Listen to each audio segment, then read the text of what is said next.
รู้หรือไม่บุหรี่เป็นยาเสพติดประเภทใดคำว่ายาเสพติดนั้น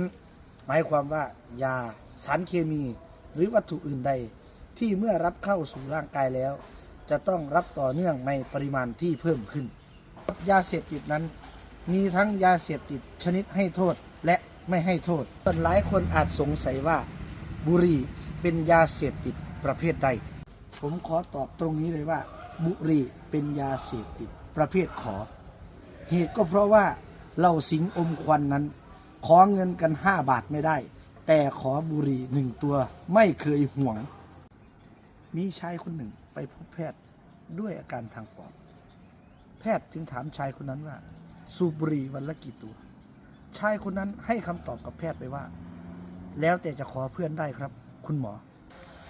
จนเกิดคำพูดในภาษาอีสานที่ถามกันว่าสูบจัดประหยัดซื้อสูบซุมือซื้อมือและจักโต